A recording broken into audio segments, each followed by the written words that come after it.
Sorry, I have you down low. I am out on my shakedown, and I figured this would be a good time to go over my kitchen and water setups. It's a little windy, so hopefully the wind won't be too loud. So let's start with water. So I don't have everything with me today, just because I don't need them. I mean, it's a shakedown, so I have most everything, but I only brought one rather than two of, I normally bring 2 Smart Water 1 liters and then 1 Smart Water 0.7 milliliter, or what is it, 0.7 milliliters, or 700 milliliters, so it's roughly, 3/4 of a liter. And I carry this in my front pouch, has my cold soaked coffee in it, my electrolytes, things like that. And then these only ever have plain water in it. And so that's my water setup. Then I do have a knock bag that I carry with me. It's a 2 liter, right? 2 liter knock bag. And then, so I'm gonna start off with this guy, the BeFree filter. I do like them, they're nice, but since they can't back flush them, you do have to replace them. You can kind of keep them clean, but you do go through them. So I think once I am done with this guy, I'm gonna go back to a Sawyer. I used Sawyers before. The back flush system is nice, and you can keep it going for a longer period of time on trail, and I wanna be mindful of the resources I use, so I'll go back to Sawyer. I do like the BeFrees, but yeah, I wish you could back flush them. And so what I normally do is, so this is a liter bag, this is a dirty bag, and this is a dirty bag, and my bottles are always clean. So I'll filter my water directly into my bottles, which is different. Some people put the Sawyers on top of their bottles, and their bottles are dirty, and then they just drink through the Sawyer. I have a hard time with that. I just feel like I want to gulp my water sometimes, and with the filter system, you can't do that. So with the filter system on top of the bottle, you can't really do that. So that's it for water. And then in my first aid kit, I just want to mention I will carry some iodine pills.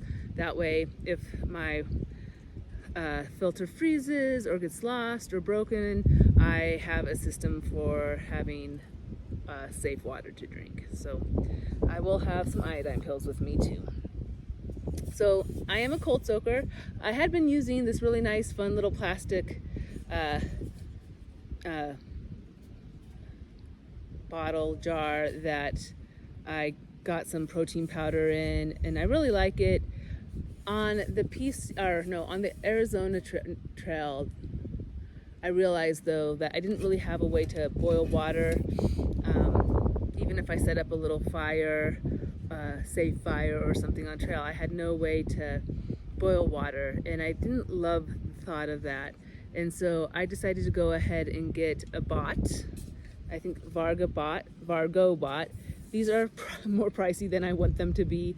Titanium little pots, but they're great because they do have a screw-on lid, so you can fill this with water, screw it on. You can have stuff soaking while you're hiking if you do it that way. I usually don't do that much, but you can.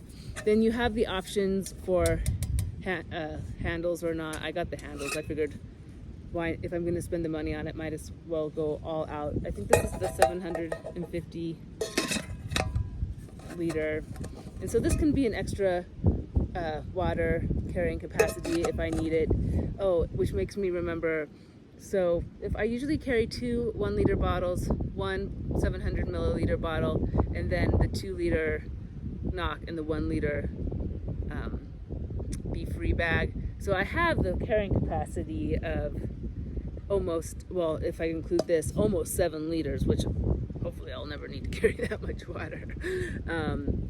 But I have it, and then once I get once I go back to the Sawyer, I'll go down to 6 liters because I won't have this bag anymore. So, but anyway, so this is my cold soak container. This is new to me, so this is the first time I'm trying it.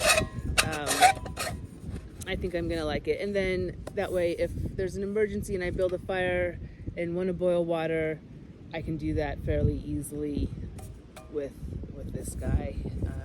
It makes me just feel a little safer having that capacity. Then, along with the kitchen, is I have this whole top bag.